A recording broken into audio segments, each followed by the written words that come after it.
योगिनी एकादशी, कर्तव्य और मुक्ति की दिव्य गाथा। स्वर्गलोक के एक अत्यंत सुंदर और जादुई कोने में धन के देवता कुबेर का एक विशाल बगीचा था। यहाँ के फूल साधारण नहीं थे, वे अलौकिक रंगों और ऐसी सुगंध से भरे थे जो मन को मोह ले। इस दिव्य बगीचे की पूरी जिम्मेदारी हेमली नाम के एक अत्यंत सुंदर और बलिष्ठ युवक पर थी। हेमली रेशमी वस्त्र धारण करता था और उसकी सुंदरता ऐसी थी कि देवगण भी उसे देखते रह जाते थे। उसका मुख्य कर्तव्य हर सुबह मानसरोवर के पवित्र जल से ताजे फूलों को इकट्ठा करना था। इन फूलों को उसे समय पर भगवान शिव की पूजा के लिए पहुंचाना होता था, जो एक पवित्र सेवा थी। हेमली का वैवाहिक जीवन बहुत खुशहाल था और वह अपनी पत्नी विशालाक्षी से गहरा प्रेम करता था। विशालाक्षी की बड़ी आंखें और उसके स्वर्णिम आभूषण उसकी सुंदरता में चार चांद लगा देते थे। दोनों के बीच का अनुराग इतना गहरा था कि वे एक दूसरे के बिना रहना कठिन समझते थे। एक सुनहरी सुबह जब सूरज की किरणें बादलों को चीर रही थी, हेमली मानसरोवर पहुंचा।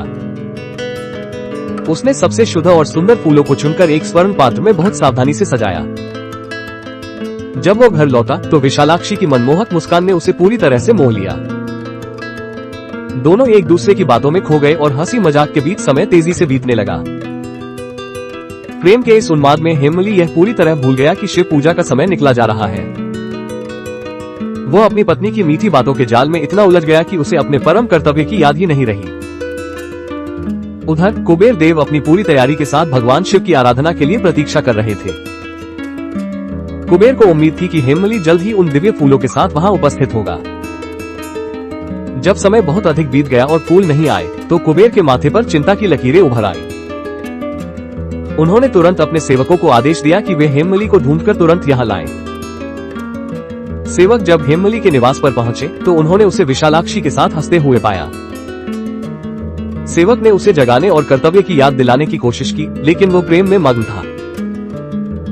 जब सेवक वापस लौटे और कुबेर को पूरी सच्चाई बताई तो कुबेर का धैर्य पूरी तरह टूट गया। कुबेर के चेहरे पर क्रोध की ज्वाला भड़क उठी और वे हेमली की अनुशासनहीनता से क्षुब्ध हुए। कुबेर ने सोचा कि जिसने ईश्वर की सेवा को व्यक्तिगत सुख के लिए त्यागा, वो दंड का पात्र है। क्रोधित होकर कुबेर ने अपना हाथ उठाया और हेमली को एक भयानक श्राप दे दिया। उन्होंने कहा, तूने कर्तव्य की उपेक्षा की है, इसलिए तू अभी स्वर्ग से गिरकर मृत्युलोक जाएगा। श्राप में यह भी था कि हेमली का सुंदर शरीर कोढ़ जैसी विभत्स बीमारी से ग्रस्त हो जाएगा। श्राप का प्रभाव इतना तीव्र था कि हेमली एक बिजली की कड़क के साथ स्वर्ग से नीचे गिरा। वो सीधा पृथ्वी की कठोर और धूल भरी मिट्टी पर आ गिरा, जहां उसका जीवन बदल गया। देखते ही देखते उसका चमकता हुआ शरीर बदसूरत होने लगा और उस पर सफेद दाग उभर आए। उसके अंगों पर गहरे घाव हो गए और वो एक ऐसा रोगी बन गया जिसे देखकर लोग डरने लगे। स्वर्ग में विशालाक्षी का विलाप गूंज उठा, लेकिन कुबेर का श्राप अब अटल हो चुका था।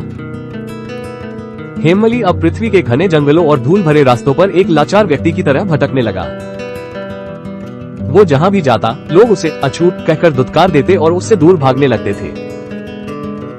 हेमली ने अपनी फटी हुई त्वचा को देखा और उसकी आंखों से पश्चाताप के आंसू बहने लगे। वो हर रात खुले आसमान के नीचे सोता और कुबेर देव से मन ही मन क्षमा मांगता रहा। वर्षों बीत गए, लेकिन हेमली की पीड़ा कम नहीं हुई। वो केवल और अधिक अकेला होता गया। एक दिन भटकते हुए वो एक शांत और पवित्र आश्रम की सीमा पर पहुंचा। वहां महान ऋषि मार्कंडेय अपनी गहरी तपस्या में लीन थे, जिनके चेहरे पर दिव्य तेज था। ऋषि ने अपनी आंखें खोली और सामने एक अत्यंत दयनीय अवस्था में खड़े हेमली को देखा। ऋषि मार्कंडेय के हृदय में उस पीड़ित व्यक्ति को देखकर गहरी करुणा जागी। उन्होंने हेमली को सहारा देकर पास बिठाया और उसकी व्यथा जानने का प्रयास किया। ऋषि ने पूछा, हे पुत्र, तेरी ये दयनीय दशा कैसे हुई? तू किस पाप की अग्नि में जल रहा है? हेमली ऋषि के चरणों में गिर पड़ा और फूट फूट कर रोने लगा। उसने अपनी पूरी कहानी सुनाई, स्वर्ग का वैभव, कुबेर की सेवा और विशालाक्षी का मोह। उसने बताया कि कैसे एक पल की लापरवाही ने उसे स्वर्ग से पृथ्वी के इस नरक में धकेल दिया। कांपती आवाज में उसने पूछा, गुरुदेव, क्या मेरे इस घोर पाप का कोई अंत संभव है?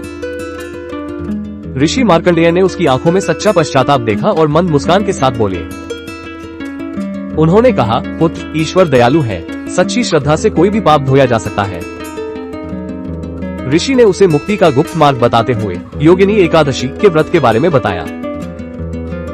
उन्होंने निर्देश दिया कि आषाढ़ मास के कृष्ण पक्ष में पूरी निष्ठा से यह व्रत रखा जाए। ऋषि ने उसे भगवान विष्णु की आराधना करने और गरीबों को अन्न दान करने की सलाह दी। उन्होंने कहा कि रात भर जागरण कर विष्णु नाम का जाप करने से ही आत्मा शुद्ध होगी। हेममली ने ऋषि के शब्दों को पत्थर की लकीर मान लिया और व्रत का संकल्प किया। जैसे ही योगिनी एकादशी का दिन आया, हेममली ने पूरी श्रद्धा के साथ उपवास शुरू किया।